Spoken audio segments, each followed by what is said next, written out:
All right, can you all hear me? Good? Okay. So, we were discussing caching, and at the very end of the last class, one of you, I believe his name was Jerry. I don't know if he's here. Is Jerry here? He didn't come to class today. Okay. I put these slides together just because Jerry asked me a question. And I figured if it occurred to him, it might have occurred to many of you too. So I figured I'd share this with you. So if you see Jerry, tell him I answered his question. So the question which he asked, which many of you may also perhaps have the same misconception, is actually quite important to understanding caching properly. So that's why I'm taking the time to do this. So when you SSH into andrew.cmu.edu to do AutoLab, to do anything, you see a screen that looks like this. Right? So what you see. It says up there, root at linux 13.andrew.cmu.edu. I'm running Ubuntu 20, blah, blah, blah, blah, blah. So the question that Jerry asked me indicated that he thought this picture represented what was happening. His impression was that AFS was represented by the cloud, and that when you did SSH andrew.cmu.edu, you basically were one of these users. And if you did it again, or your friend did it, it was one of these users. This is not true at all. Okay? It's very important that you know the correct picture. The correct picture, logically, looks like this. When you SSH a machine, look at this piece of hardware. It's like a desktop.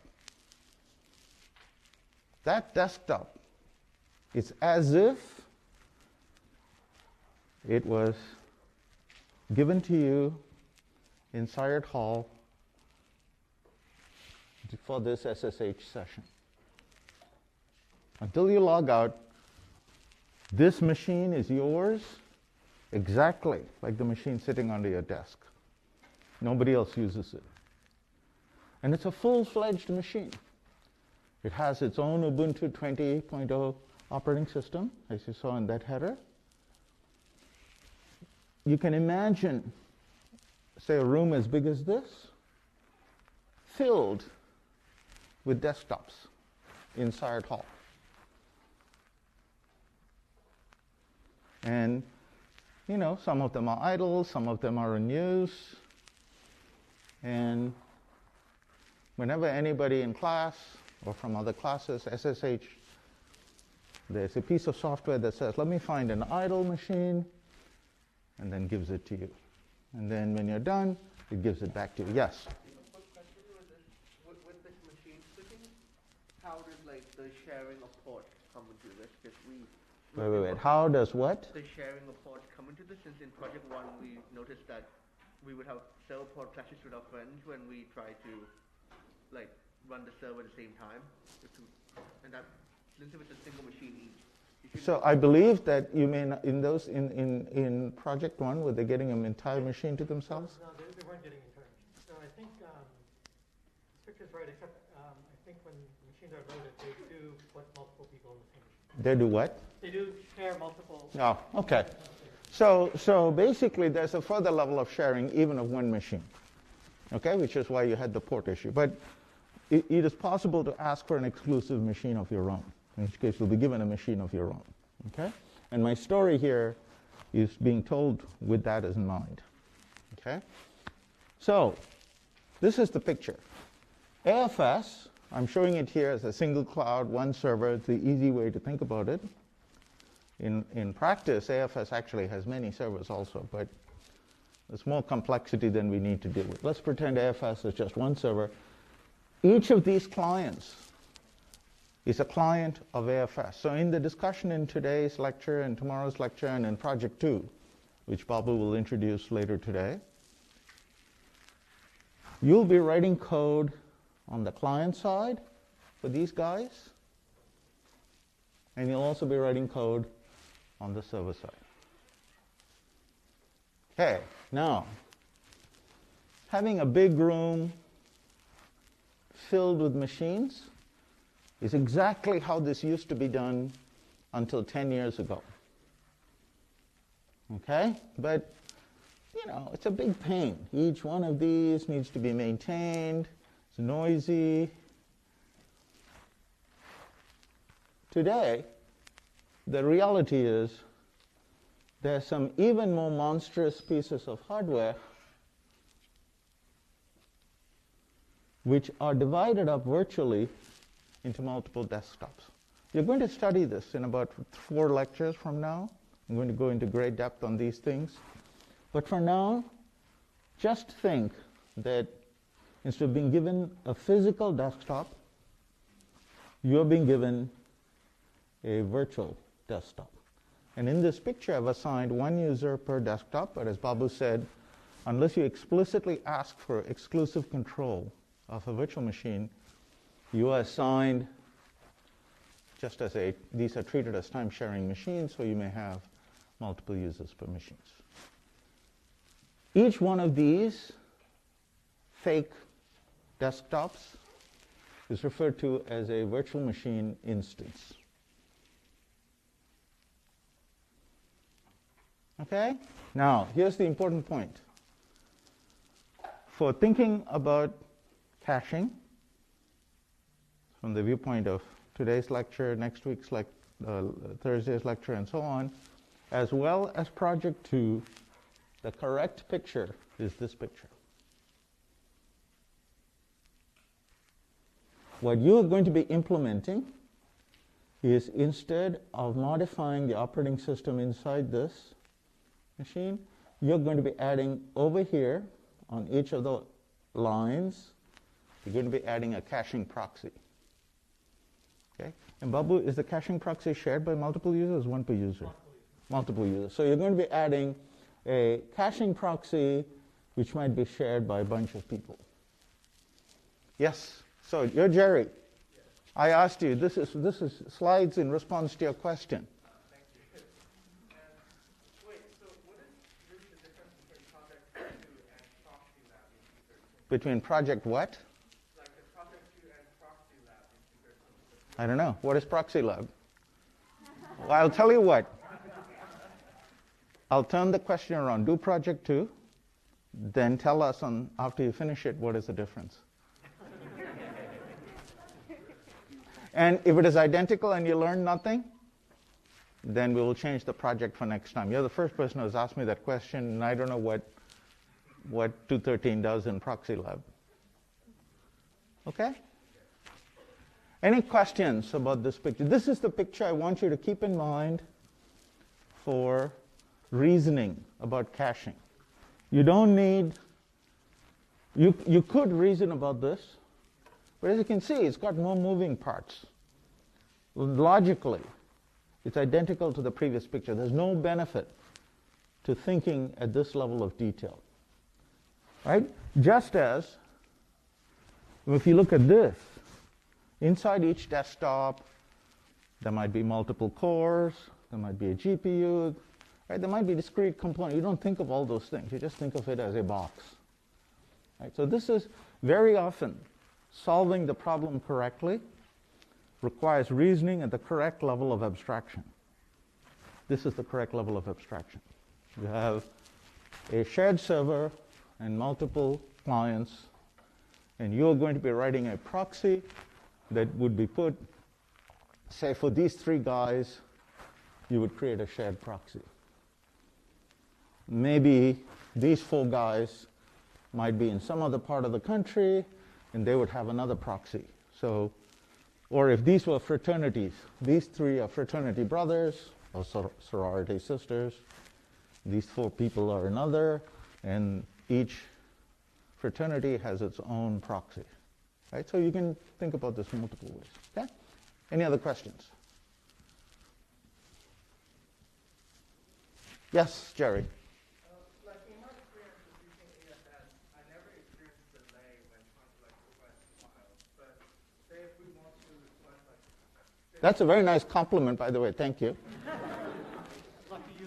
so like say if I have like a 50 gigabyte file I want to retrieve, like how does AFS handle it? So the reason, so the discussion we will be, so Jerry's question is, I don't seem to have any delays, no matter how big the file. What magic does AFS use?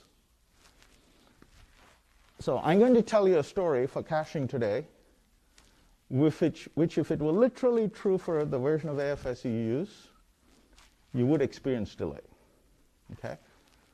The version of AFS you use has moved on several versions from what I will share with you. In the version that you use, when you open a big file, instead of fetching the whole file, only the first part of it is fetched. And then as you read deeper into the file, more are fetched. So caching is done. It's just not the simple model that I described to you, which is the simpler approach to reason about correctness. And the consistency model that AFS provides is still exactly what I share with you. Does it answer the question? Yeah. Okay. All right. Anything else before I move on? Okay. So we spent quite a bit of time last time discussing caching. We talked about how do you decide when to cache. And we talked about doing it all up front and the benefits of deferring to actually when you need it. Right? All of this we discussed last time. And we also talked about systems like Dropbox, how they differ from demand caching systems like AFS. So before we turn to the second of the three questions, I want to share with you a few tips on applying the caching idea in the real world. Okay?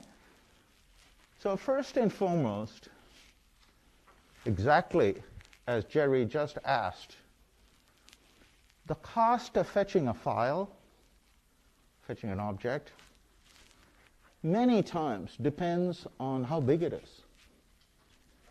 A 50 gigabyte file is different from a 1 byte file. Even on a very fast network, there's a perceptible difference in how long it takes to fetch the delay, the delay that it takes to fetch the file. What complicates matters is that on the real internet, if I have a 50 gigabyte file, the first 100 kilobytes might come across when the network was not congested. And then just as the second 100 kilobytes are coming across, your neighbor starts watching a YouTube movie. And then another buddy over there starts watching. Pretty soon, your end-to-end bandwidth has dropped horribly. So for purposes of reasoning, in the problem sets we give you, we treat bandwidth typically as a constant. But the reality is it's not constant. And on a small file, it's like dt in calculus, right? It's a small amount of time. You can assume it's constant. But if the transfer takes a significant amount of time, you actually have to take into account the variability. So, and also, you notice that we discussed TCP. And TCP does things such as windowing and adapting to bandwidth changes. But the adaptation is not infinitely fast. The bandwidth may change, but the TCP protocol takes some number of seconds to discover the change. And so, even though bandwidth has suddenly improved, it can't yet use that bandwidth. So the actual, if you did measurements, the time to transfer big objects on the internet is actually quite variable and complicated. It's a gross oversimplification, but useful to think of it as constant bandwidth. A second observation is that it's a phenomena of software in real systems that if you access an object, there's a very good chance that you will also access something else nearby. Now, what does nearby mean? Kind of a vague concept. And it's deliberately left vague because it's up to you to interpret what nearby means. The easiest interpretation is in memory locations. So if I have address 1000 and some program accesses an object in location 1000, the chances are very good it will also access locations 1001, 2, 3. As you get further away, it starts getting less and less reason. What might be some reasons for this? Can anyone conjecture?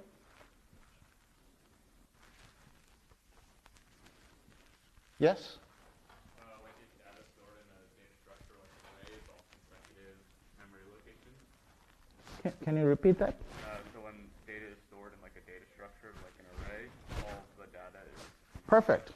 So the answer is you have data structures like arrays, but it could even be a struct, right? It's more than 1 byte long. Very often in your program, let's say you're initializing a structure, or you're initializing the array. You're going to be referencing all the parts of that data structure. So very often, there's a notion of nearby. In a file system, what would nearby mean? It could mean, for example, if I have the file foo.c in a directory,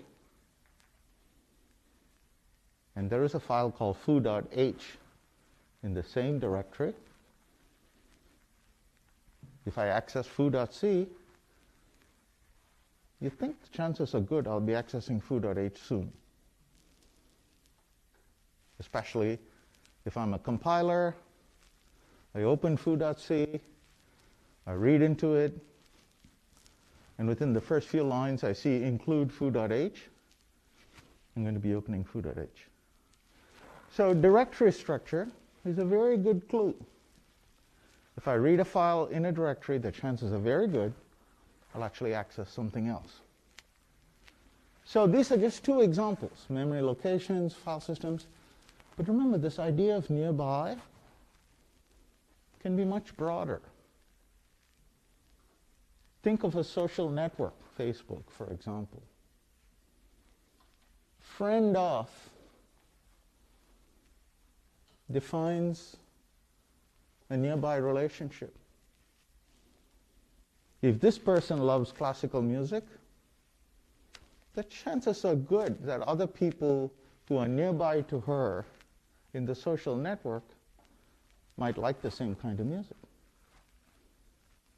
So there are many, many, many different kinds of interpretations of nearby.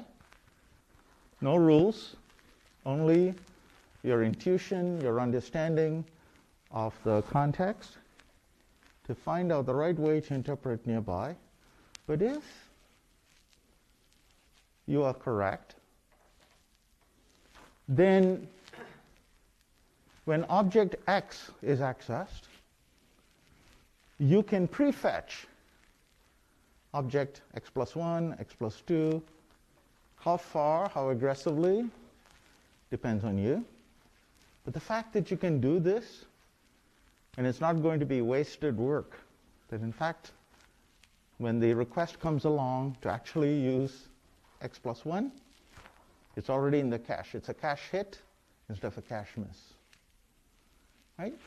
So this is a second aspect. The third aspect has to do with the fact that in the real world, there are a finite number of bits to address things. On a 32-bit machine, you have 32 bits. On a 64-bit machine, you have 64 bits. But the number of things that you need to access very often grows well beyond the original planned size of the system. In fact, it's a disease of successful systems that they outstrip the original addressability limits. Okay? So what do? You can try to provide, I don't know, huge address spaces up front. The problem is that if you're a startup company, that cost of supporting some enormous address space for future success is really premature. You're going to die long before. And part of the reason for your death might be you spent all your time planning for future success rather than immediate survival. Okay? So because of this fact, the designers have to trade off. What happens is very often, if growth is exponential, you're pretty soon in a place, I only have 32 bits, but I have this huge amount of addressability. When the internet was defined, remember, this was already a redefinition of the internet in 1980.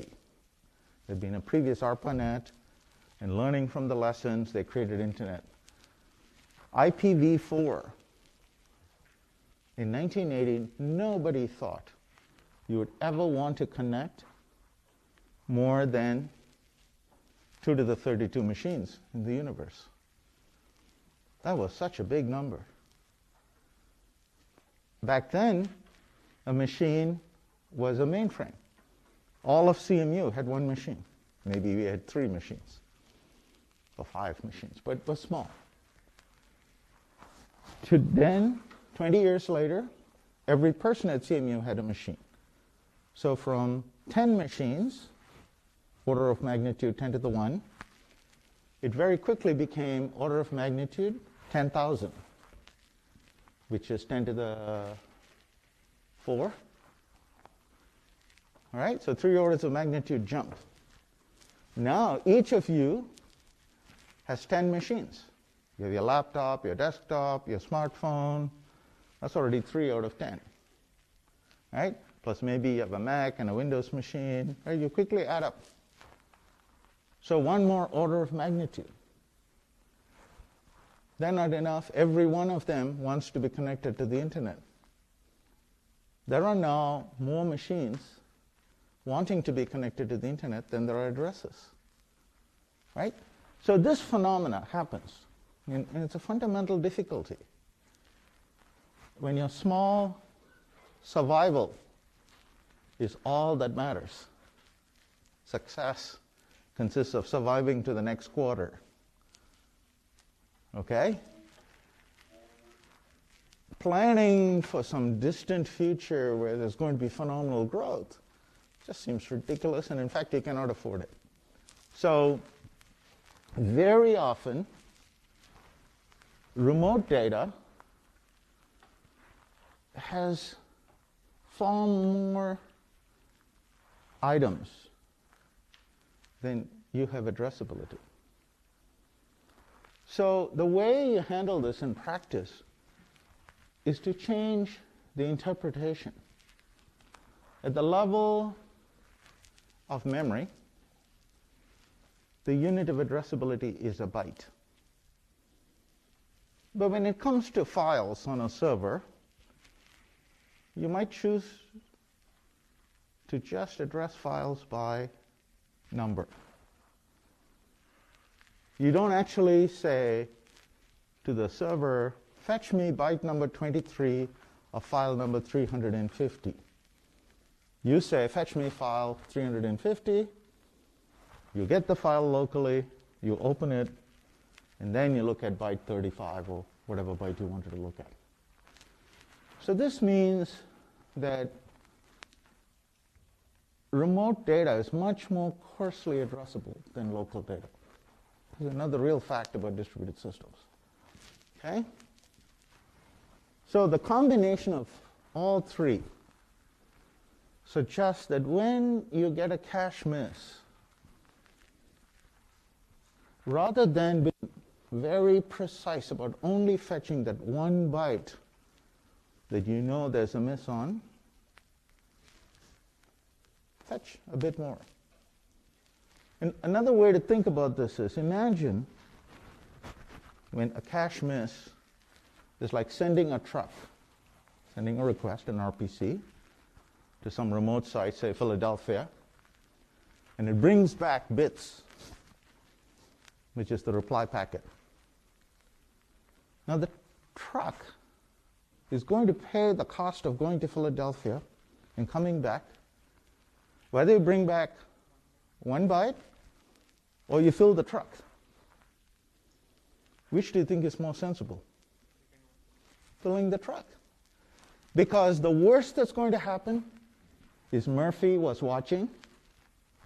Murphy made sure, because you brought back all those extra bits, Murphy makes sure they aren't used.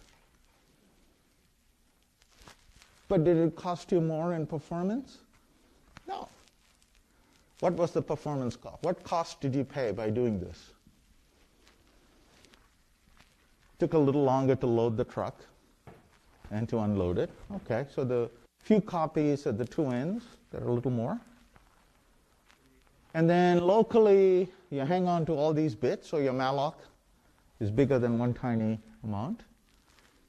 But if I have plenty of memory, mallocing a megabyte rather than a kilobyte is not a big deal.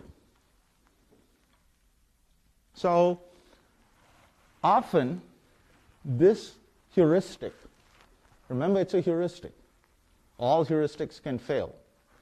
But heuristics are valuable because they win often, and when they win big. Fetching more than you need to on a miss is often very, very valuable. Okay? So, caching itself, you may recall from the previous lecture I said, depends on the assumption that there's temporal locality. If I never reuse some data, the whole point of caching is gone. Spatial locality is icing on the cake. It says, I may only use byte X once, but there's a good chance I will use byte X plus 1 in the near future, and X plus 2, and X plus 3, and X plus 4. Okay? Can you imagine what kind of program might result in that kind of behavior? Yeah? The most obvious is the video. Fine. If you watch the first frame, the chances are very good you're going to watch the second frame and the third and the fourth. Even if you abort the movie at some point, the guess is good for quite a while. So that's an example. If I have an array, and I'm walking the array, once I see byte array index 0, 1, 2, I'm good. I can guess the next one. It's going to go through the whole thing. Of course, you might be wrong, because what's going on is the for loop is looking for something, and when it finds it, it terminates the loop, right? So your guess was good for a while, it wasn't good for the latter part, but still, prefetching was useful. So in these ways, spatial locality, the fact that data structures are non-zero size, the fact that accessing data in a directory very often suggests that another access to another object might be made, arrays, all of these phenomena result in spatial locality. So here's an example of a command that has excellent spatial locality. If I cd into a directory and I say rm-f star, let's walk through what is actually going on. The first thing is star. The first thing that happens is that the piece of software that is interpreting your keystrokes is called a shell. So in Linux, the bash shell is commonly used, but there's the C shell and many other kinds of shells. So that star is expanded by the shell. So the rm command actually sees rm A, B, C, D, E, all, whatever the star expands into. If you looked at the source code for rm, what you would see is a for loop, which says, first find the object A. Now, the implementation of A in the file system, in a Linux system, has, this is the directory, this is the name A, and inode of A is a pointer. It's a disk pointer rather than memory pointer, but it's a pointer. And it points to a blob of memory on the disk location, which tells you where to find all the other parts of this big file. So if I have a 3 gigabyte video, and let's say on disk you store in units, pick a favorite number, say 1 kilobyte. In reality, half a kilobyte is a common number called a sector. This would have the addresses of where to find byte 0 to 512, 511, byte 512 to 1023, and so on, all the way to the end of the file. There are many, many variants of how to design that structure. We won't go into the details. And in fact, there are some implementations which have a slightly different, instead of an inode, they use something called a file allocation table, use Windows NTFS, it uses a slightly, so there are many variants of how to do this, but the simple story looks like this. You have a pointer, you have an object, which is the storage map, and the storage map tells you where to find all the bytes of the file. So, the for loop says, find A, find the inode of A, get rid of this, free those bytes. Then go back, find B, find the inode of B, free all those bytes. And that's it. It walks its way down the loop. And so if I look at, right, so there's a stat of the object, there's an unlink of the object. These are all temporal locality. And after it finishes dealing with that object, it goes back and does the same thing for the next object. So you see in this simple example how there is both temporal and spatial locality. Questions? Yeah? Suppose that we had data structure and array. I'm sorry, suppose you had what? Suppose we had a data structure and array which just had, say, a bunch of numbers from 1 to 100, and we're iterating over it, and say we're iterating. So the data structure lies on the server, and then I'm the client which is accessing the data linearly. The only point of caching, there's no point. So hold on. What is on the server? Do I have 100 files? No, so it's just the data structure. And you are like project one, Right. you are sending every one of your reads. I'm trying to read the data structure. So remember, we're talking about caching. So you would not do this. Once you're deciding to do caching, the first thing you do on opening the file, you would fetch the whole file, put it locally, and then access the bytes locally. That's the whole point of caching. Whereas in project 1, you sent every one of those reads to the server, the server doesn't even know your reads. It never sees them.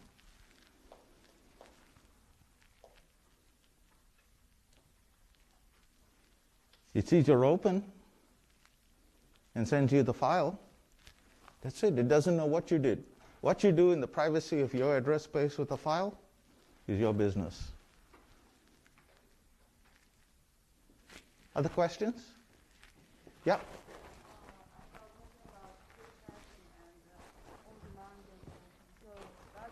And what? On-demand caching. Yeah, this is what is on-demand caching. Last lecture you talked about on-demand caching is like we want something and we fetch something.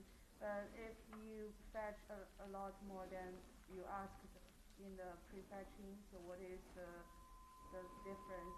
Like I can prefetching all of the subtree, like Dropbox is also a way of prefetching. It's a very good question. Okay. Is Yu Wei your name? Am I remembering correctly? Okay, Yu Wei. So Yu Wei asked a very good question. She says, if you use spatial locality and fetch more than you need, how is this different from Dropbox? Because Dropbox was prefetching on steroids. And the answer is it's a matter of degree.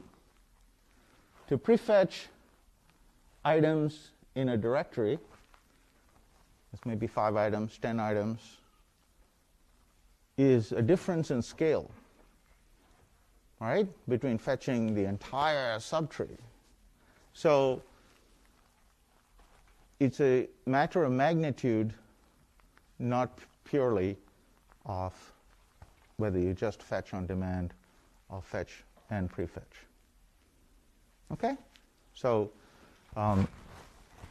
pure demand fetching would not exploit spatial locality. All practical implementations of demand fetching typically use some degree of prefetching. Exactly how much, you as the designer get to choose. Part of a good design is to match the amount of prefetching to the workloads, the kind of usage patterns, and also the attributes of the system in terms of bandwidth, latency, etc. Yeah? So spatial locality is created only by prefetching, am I right? Yes. And notice that, as I say in my next slide, okay, notice that you can have temporal locality without spatial locality, and you can have spatial locality without temporal locality. When I walk an array and zero all the bytes, is there any temporal locality? I only look at each element once. But there's tremendous spatial locality. Conversely, if I have a spin lock and I'm looping, waiting for some mutex to release the spin lock, I access that mutex many, many, many times per second. But I don't access other mutexes. I don't access any memory nearby. So that's an example of excellent temporal locality without spatial locality. So they're independent. The origins of the phenomena are different. But in good caching implementations, you typically find both of these merged together. And if you ever read code for a caching system from a product, like a commercial product, something from Amazon or Google or something, very often part of the challenge is teasing apart which part of this relates to temporal locality, which part of this is actually based on spatial locality, because in the code you may find no comments to help you separate these pieces. And if your system is not working well, understanding that what has changed is a workload. The new workload perhaps has a different mix of temporal and spatial locality, so the code might not do as well on the new workload as it used to do figuring this out is actually tricky. Okay? All right. So with this background, we complete our first question, which is all about when do I fetch and what do I fetch? Now, let's go to the question that answers, I think, what Abby is your name? Abby asked, if there are multiple people using this file, how do I make sure I'm getting the correct bytes? Okay? This is referred to as update propagation policy, and this is the single biggest complication in caching. Okay? Also, people also use the term cache consistency. Okay? They mean exactly the same thing. We'll use these terms interchangeably. So this is the reality of caching. I have some kind of master copy. This could be an AFS server, for example. Or it could be a Dropbox server, notice. And then I have copies on many, many clients. In the case of a system like AFS that does demand caching, the size of this object might only be one file. In fact, it might even be smaller than one file, but for the purpose of this class, we'll treat it as one file. In the case of Dropbox, it could be gigabytes because it's an entire share, okay, subtree of files. The illusion you want to propagate is that you have not done project 2. The world looks like it did with project 1. It's as if caching did not exist. From a reasoning point of view, from a correctness point of view, you want the behavior to be indistinguishable. This indistinguishability is what gives caching its power. It means that if I have an application, without the application being touched, without it being modified, I can write a separate piece of code, which is what you do in project 2. You write a proxy, which implements caching, doesn't require one line of change to the application, but improves its performance dramatically. It's very rare in computer science that you have this luxury. And so from the beginning, all the way back to the 1960s, this property of transparency has been one of the most powerful aspects of caching, that you don't even know it's there. The only way you know is the system runs faster. From a functionality point of view, I can't tell whether the system is using caching or not. In order to make this statement strictly true, you need this picture. So somehow, even though this is the reality, we have to give applications the illusion that this is what is going on. Any questions? Shall I move on? Yes? Can we say that in case of Dropbox, the desired illusion is almost achieved because of the fact that the update... Wait, slow down. In case of Dropbox, can we say that the desired illusion is closely achieved because the Yeah. So Dropbox does not achieve this illusion. Very few caching systems. So in the today and the next lecture, you're going to see different ways to achieve this illusion. Some more perfectly than others. Others make trade-offs. Some make smart trade-offs. Others make foolish trade-offs. I will let you judge what Dropbox does. Okay. So the ideal that you want in caching is a property called one-copy semantics. It defines perfect transparency. Okay? A very simple concept. It says A caching system has one copy semantics if and only if. Notice that it's both necessary and sufficient. If and only if there are no externally observable functional differences. Functional. Timing is not a functional difference.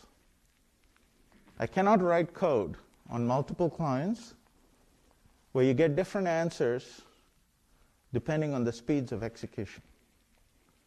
Okay? If you are able to achieve this, then I've achieved one copy semantics.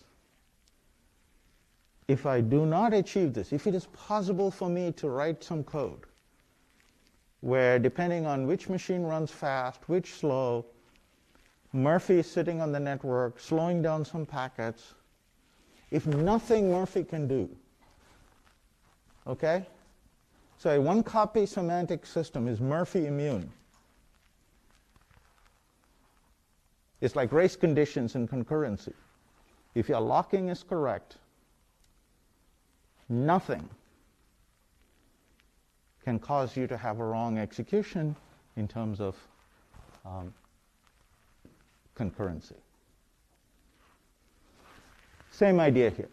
So relative to the system without caching, you have one copy semantic if and only if there are no externally observable functional differences. No pattern of interleaved inputs can produce reliably distinguishable outputs in the two cases. Notice that performance and timing differences may be visible. That's the whole point of caching. They'll run faster, but the code is the same. So the reason to use caching is after you've built a perfectly debugged system, you've spent hours, person years of effort to be able to add a proxy that does caching and speed up your system is amazing that you can do this. The amount of work that it saves you, you don't have to touch the code that already works. You can add this as a separable piece. Okay? Now, in practice, it is too expensive to achieve one copy semantics in practice. And we are going to look at the next lecture and the one after on how to give up very little. How much? So remember the two properties I told you about, safety and liveness. Safety is violating one copy semantics. One copy semantics is an example of a safety property.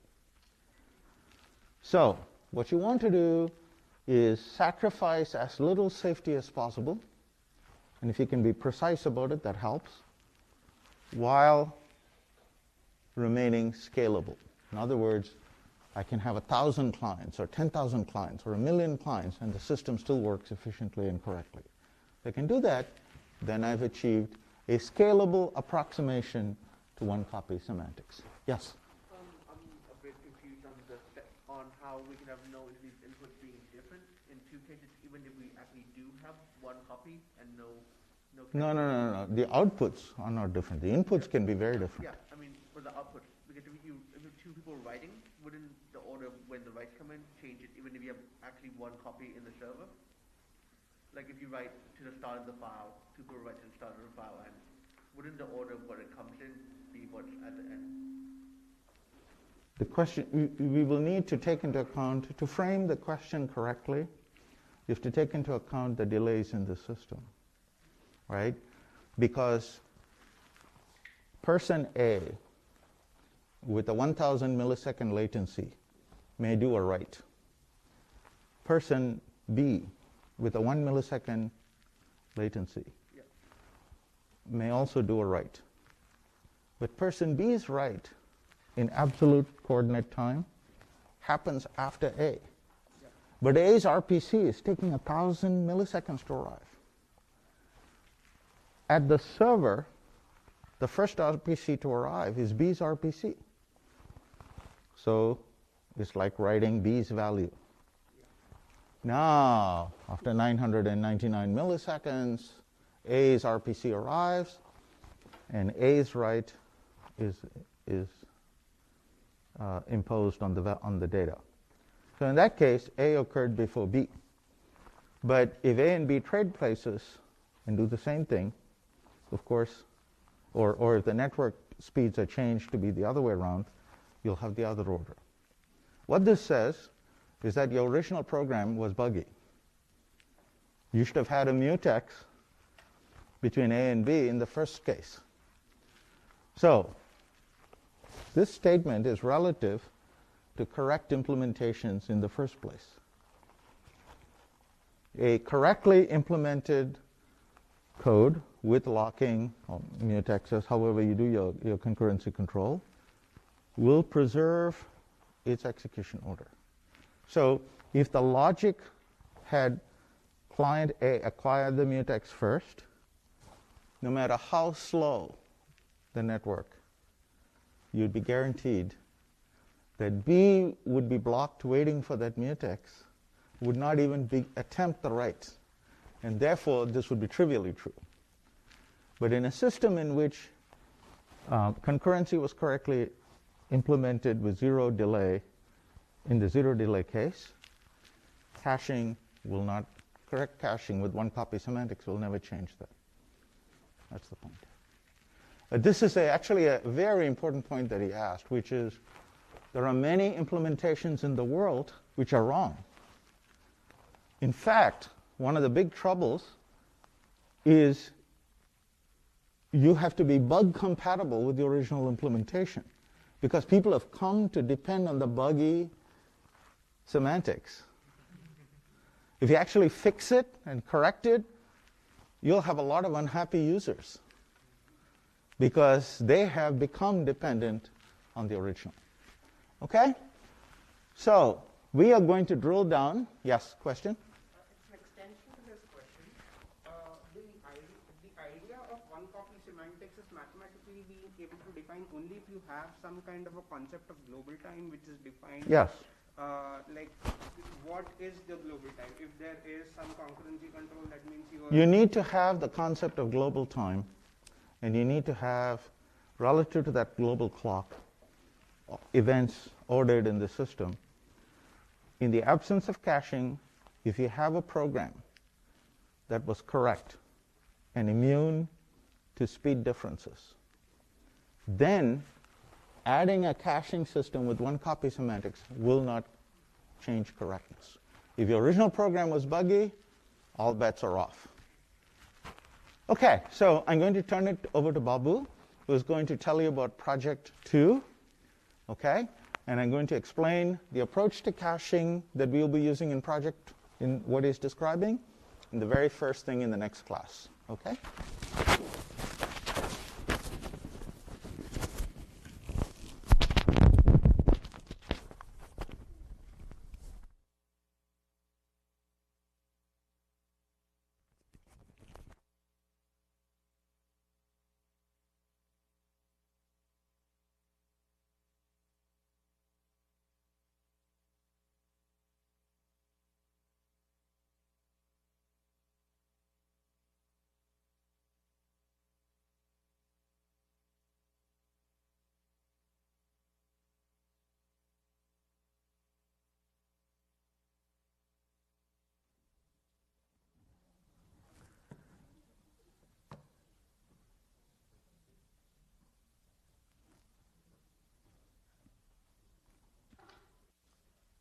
All right.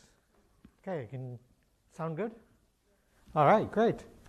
So we're going to start Project 2 today. I hope Project 1 went well for all of you. Okay, well, I did look at some of the AutoLab scores, and it looked like a lot of you actually did quite well. So although you're nervously chuckling there, but I think the class actually did pretty well this year. So congratulations, you guys did really well compared to some of the previous classes. Whether you felt that or not, you did. So we're going to start Project 2. And Project 2 is going to, I'm going to talk about Project 2 in a second. But Project 2, we're going to shift a little bit. We're no longer going to write our code in C. We're going to switch to Java. And we're not going to write so much very, very low-level code as we did previously. It's going to be somewhat low-level. So we're switching to Java. And, of course, we're going to have concurrent systems. Right? We're going to have multiple clients, multiple services, all this kind of stuff going on. And the one thing I was worried about is that most of you have probably seen some concurrency control systems in C, but you probably have not had that in Java. Is that correct? Yeah, good. So then we definitely need to cover this. So I'm going to go very briefly, very quickly about some of the Java-based concurrency control mechanisms. So what you should remember from 2.13, right? So all of this should be familiar to you, right? Implementations that help you avoid race conditions, how to manage concurrency, how to use mutexes to protect code regions, blocks, issues around granularity of the lock, right? If you can have a large lock, you protect large chunks of things, but at the same time, you can't have multiple things using it very frequently because you're blocking everything, right? And on the counterpoint is issues about deadlock, right? If you have lots of fine locks and you hold multiple of them, the chances that you're going to end up in this loop of lock requests that causes a deadlock and nothing can proceed is high. So you have to look at that and how do you avoid that? So all of these things, actually, you still have to think about when writing Java code. The only thing the only new thing here is what the syntax is in implementing these in Java, okay? So still thinking about C, you should all be familiar with using pthreads interface for starting C processes, right? Or C threads within your process. So very simple, pthread create, join, exit, and then you have operations like on mutexes to control locks and manage your concurrency, right? So you should review that if you've forgotten that, because that's very important. But then Java provides its equivalent, right?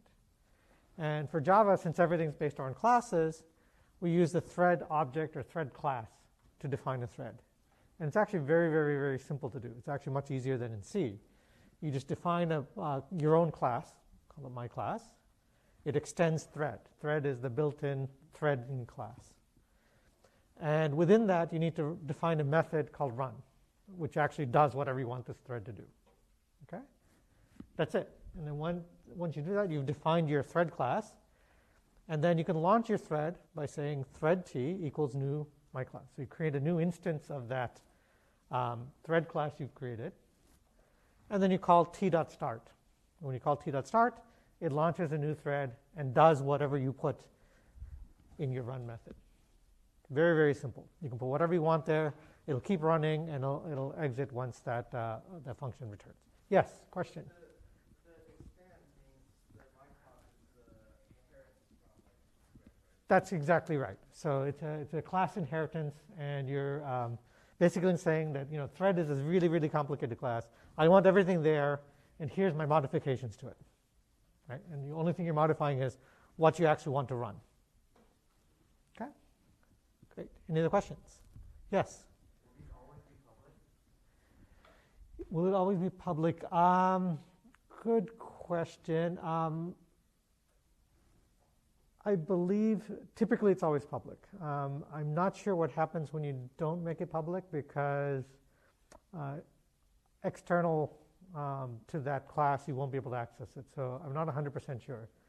But public is definitely safe. Okay, great. Let's keep going. So that's how you launch a thread. And as I mentioned, once that method returns, your thread exits. And you can still do explicit join operations as well, as we do in pthreads. Sometimes it's not actually convenient to create a class and inherit from the thread library. So here's an alternative way, depending on what you want to do, to also define a class. And basically, you just need any class that implements this runnable interface. And again, when you have a runnable interface, you also have this same method run. Now, to launch a thread this way, you create a new thread object. Remember, before we were instantiating your myClass object. This time you're instantiating a new thread object where the parameter to the constructor is your runnable class. So slightly different syntax, slightly different meaning. In this case, we're not inheriting from the thread library.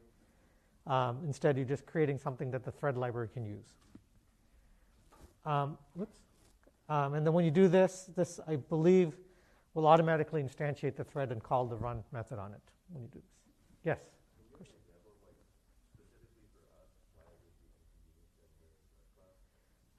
It depends. So one reason could be is that you already have some other class you're inheriting from, right? So you have some other class hierarchy, and Java doesn't allow multiple inheritance, right? So you can't inherit from this other class hierarchy and the thread class, right? And so that's one very specific example. Other times it might just not be very convenient in the sense that do I need to define a class that redefines all the thread and uses it? You want something simple, right? That for aesthetic reasons you may not want to inherit either. Good question. Anything else? All right, great. So so the Java syntax makes it very easy to implement threads, right? We don't have to go through the complex pthread stuff. But you have to remember that what's happening under the hood is exactly the same, right? Ultimately, these libraries call the same kind of mechanisms under the hood to construct threads and everything, right? And you still have the same issues that you have around threads, right? You still have shared fate. If something seg faults, the whole process goes away, including all your threads, right? All of that stuff still happens, okay?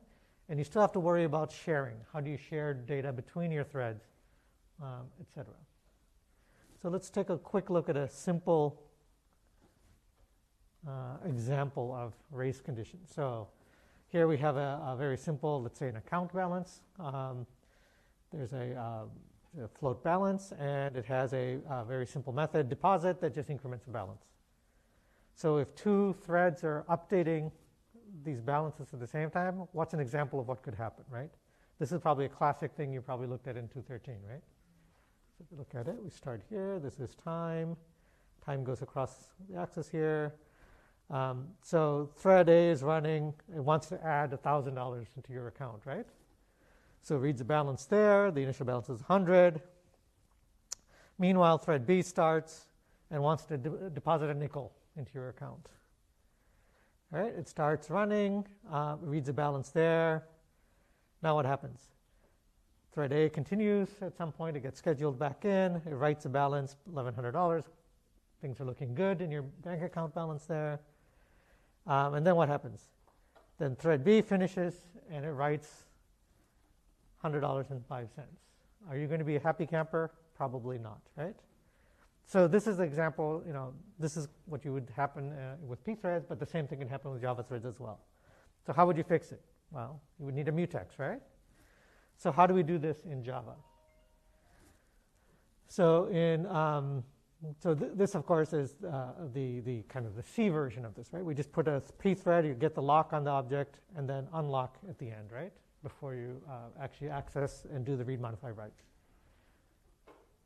In Java, we can actually do a much simpler syntax to do the same thing. And we use that using the synchronized keyword.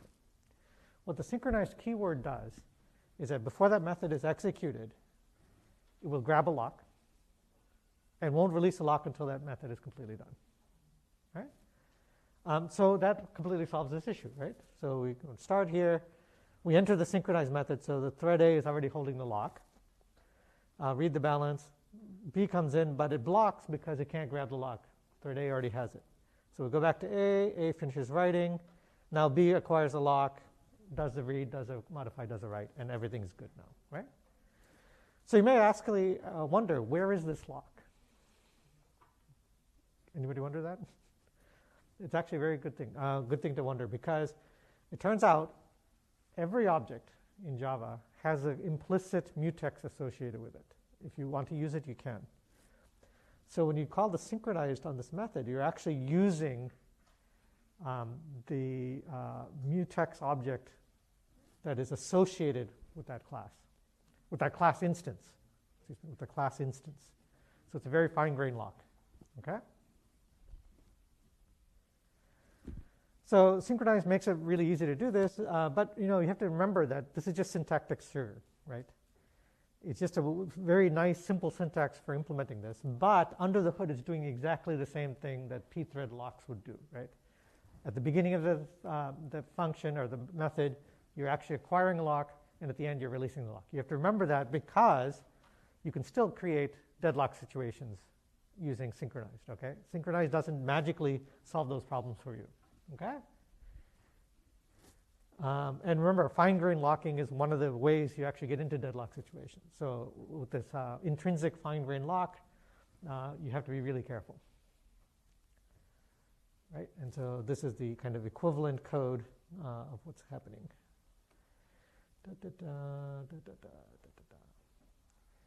So, and this is an example here. We won't go through it for time, but you can still create a situation where you can actually get into deadlocks, okay? So you should probably just look over the notes and go through that and some particular ways of avoiding that deadlock. So this might be something worth studying on your own. If you have questions about it, I can answer next time as well. Yes? Keyword is used on the function, but you said the mutex is associated with each object. Right, so it's a method, actually. Right? So it's a method of an object. So when you call a method, you're calling it on a particular instance of the object. So it uses the mutex, the implicit mutex that's associated with that instance of the object. So if I use multiple things inside the synchronized function, it would lock all the objects? No. It's whatever object you call it on. So that's very important. Good question. So when you call a method, remember you're always calling a method on an object, right? So when you have the synchronized keyword, it uses that object that you're calling it on. Now within that method, if you reference other objects, it doesn't hold the locks for those. You have to handle that explicitly. In fact, that leads into this next thing, which is if you need more control over which objects or which locks you want to synchronize, you can do that as well, right? So in the simple case, you just want to grab the lock of the object and release it at the end. But sometimes you need to grab multiple locks, right? How do you do that? Do you have a question? Yes. I have two questions. The first one was that if so, when we lock it, we lock every step, right? So like if there's a balance in ID, when we hit synchronize, we lock both of them at the same time. So That's right. You lock the entire method. Yeah. So from the beginning of the method to the end of the method. Yes. So you can't have two different ones for each of the two different mutexes for each of the variables, right? It just locks every variable at the same time. If you're gonna do it like that. Okay, depends what you mean. So if you're talking about, remember it's at the granularity of the object. Yeah. So the object itself has multiple variables in it. Yeah. You're just grabbing the lock once and then do whatever steps you have. Okay, sure. And second question was when we showed threading, Mhm. we created new instantiation of each object for the thread. So wouldn't two threads be two different objects and still have race conditions because a thread is its own object? Yes, a thread is its own object. So the question was, would creating two threads will create two different objects, and will you have race conditions there? You could have race conditions, just like you have with any threads. But remember that the lock is associated with these data objects, right? So if you create a bank account structure, an object in Java, you can have a lock associated with that. So whenever you want to access it, you're accessing it through a method on that object. The synchronized keyword will grab the lock associated with that bank account object. It has nothing to do with the thread object, right? It turns out the thread object also has a lock, but it may or may not make sense to grab it, right? Any object has a lock if you want it. Yes? So if an instance has two synchronized methods, let's say method A and method B, when I'm calling method A, the lock prevents me from calling method B as well, because it's at A. It is reentrant. So it's reentrant, meaning if the caller already has that lock, you're allowed to proceed. Oh, okay. So that's I'm not sure if 213 got. Other callers are not allowed to call That's correct. A nor B. That's right. That's right. And it's because it's an object. It doesn't matter which method. Yeah, it doesn't matter. Right. That's correct. Yes. So reentrant locks probably weren't covered in 213, but essentially what it means is that you can be a little bit lazy, and so you can just if you already have the lock, you can actually try to lock it again, and it'll succeed, as long as you are the owner of the lock. So you can always put lock at the beginning of every function and unlock at the end, and it will keep track of how many times you actually locked it and unlocked it, and so it works out correctly. Good question. Yes. I just want to clarify, like what he's talking about is like if there's two methods within a class, and like method That's A right. calls method B. That's right. Okay. Exactly. Yes. So method A and method B are both synchronized, so they both have these implicit lock and unlock statements, but it still works because the locks are reentrant. If method B is not synchronized and method A is synchronized, Then it'll grab the lock whenever it's entering A. okay. And again, it's reentrant, so if you already have it, it's great. If you don't already have it, then you have to wait until you can get access to it. Same as before. Okay. Great. One question in the back? Yes.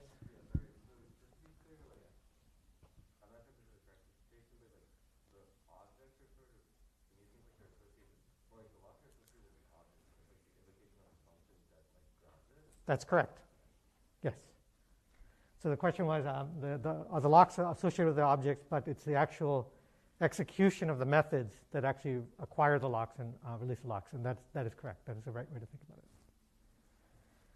it. So if you want finer grained control over the locks, right, just like with pthreads, like I don't want to hold the lock for the entire method, or I want to grab a lock, do something, release a lock, or grab a different lock, and do something with it. You can do that as well.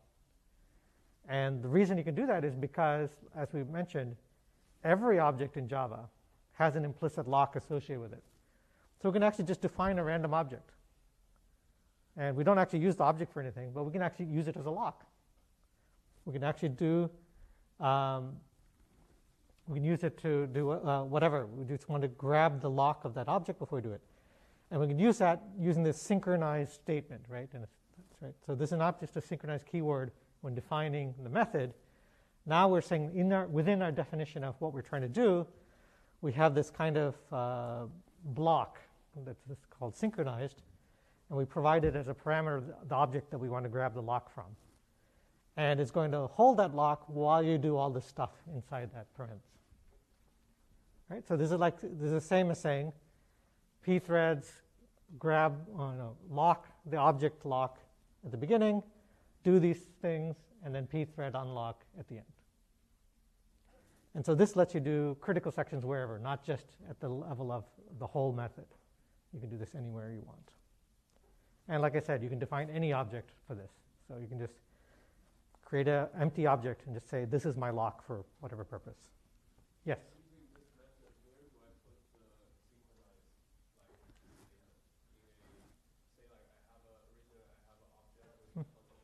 Yes.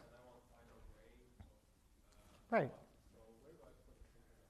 So where you would put this, so let's say you have a sequence of statements, right? I'm doing some stuff that's not in a critical section right now. So it's just statement, statement, statement, statement. And now I run into the part that's critical section. I want to do a read, modify, write on something, right? So now I will put synchronized, parentheses, my lock object. And then in the curly braces, I would say, read the value, do this complex update on it, write the value back, and now I'd close bracket. And so those things together will be done with the lock held.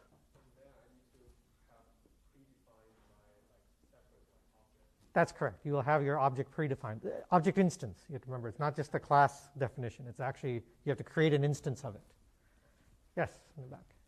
So whenever you want to do a new testing, you have to essentially create a function to do synchronous, right? You can't do it inline. Well, this will let you do it inline, right? So this is the way we do it inline.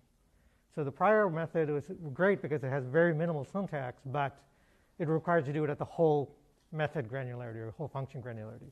This lets you stick it anywhere. What it doesn't let you do very easily is, grab a lock in one function and then release it somewhere else. But you can do that if you want, and to do that, there's explicit lock classes. So you can do an explicit lock using these lock classes, and then you can do anything you want with it, just like you would with pthreads. So this is probably the closest to pthreads, but it's also the clunkiest to use. Right? The synchronized methods are great because for the most part, for most use cases, they work well. But if you're ever in a situation where one function has to acquire the lock and some other function has to release it, this is the only way to go. Okay? Yes? Would you say synchronized is sufficient for project? Depends on your design, unfortunately. But so if you, like I said, as long as you always have locks are acquired and released within the same function, you can get away with synchronized. If you ever have the situation where you must cross the boundary of a function with the lock held, then you have to do this.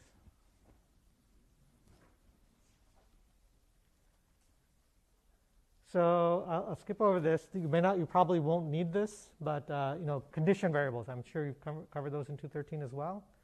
Those are basically variables that actually you can wait on a value, and then you can signal it to continue when something happens, right? So if you need signaling, you would use a condition variable. They exist in Java, of course, and their syntax isn't terrible either. You can use semaphores. So semaphores are kind of like mutexes, but they're actually counting variables. So you count up and down, especially if you have multiple resources you want to keep track of. That's where you'd use it, and they work pretty similarly in Java. Right, and then there's also what they're called concurrent collections. So these are kind of thread-safe versions of things like sets and lists and things like that. And you may actually want to look up the API for these concurrent collections because they're useful for constructing shared data structures that are already thread-safe. Okay, and that's all I had for concurrency. I wanted to save a few minutes, I guess we don't have that much time, to just quickly introduce Project 2.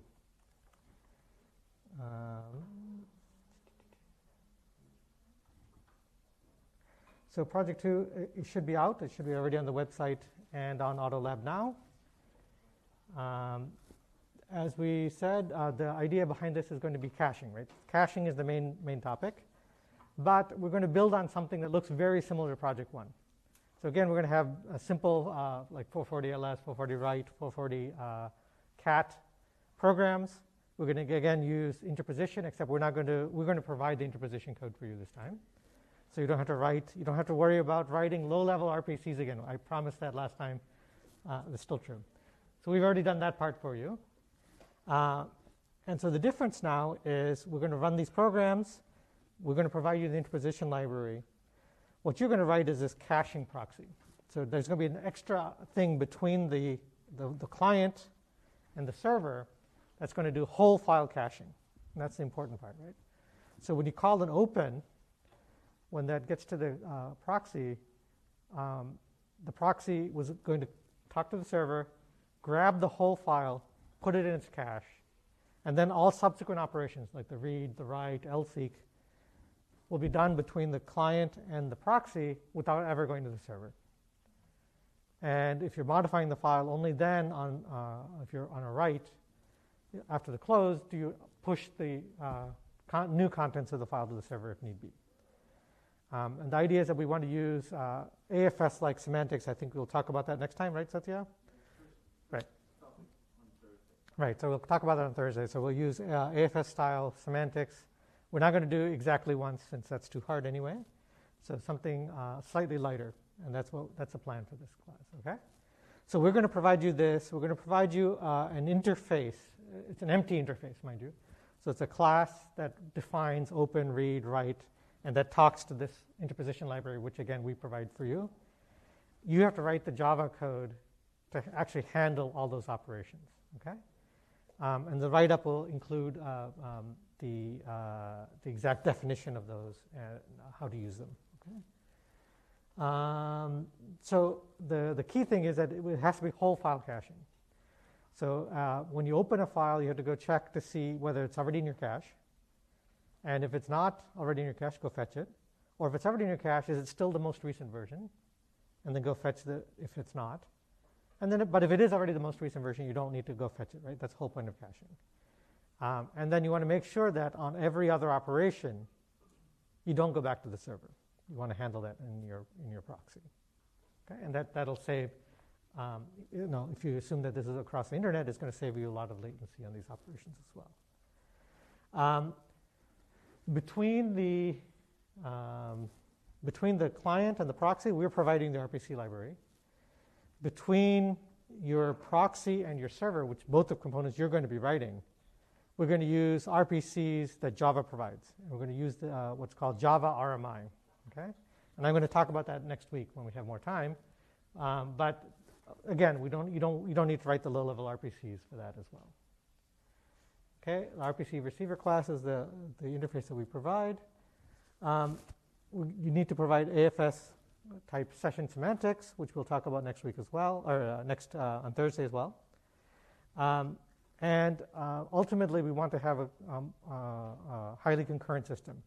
We want to have a single server that can handle multiple proxies at the same time, and each of those proxies can handle multiple clients at the same time.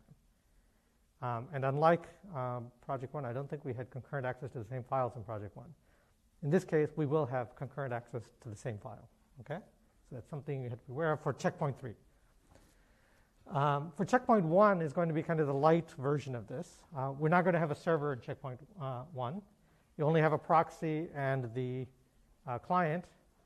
And you're going to pretend that the proxy already has all the files that you're going to handle cached in its cache directory. So in a sense, it's really more like Project 1, right? You have a client and a server. You just want to handle those. So the idea behind this is just to get that part of it working. Just get the client to the proxy piece working. And so this will look a lot like Project 1. And then checkpoints 2 and 3 will add the server and make sure that the caching semantics all work out. Okay? Yeah, you can read through this. Again, the semantics. I think I'm going the wrong direction here. And then by checkpoint 3, we had to get everything working.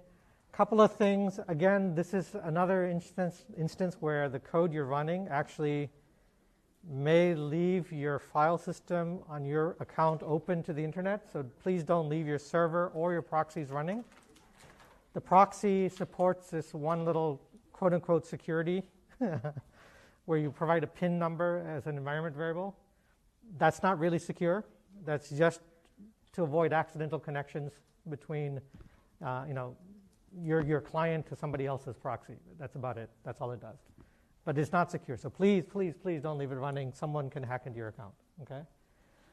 Same kind of submission policies as Project 1. Okay.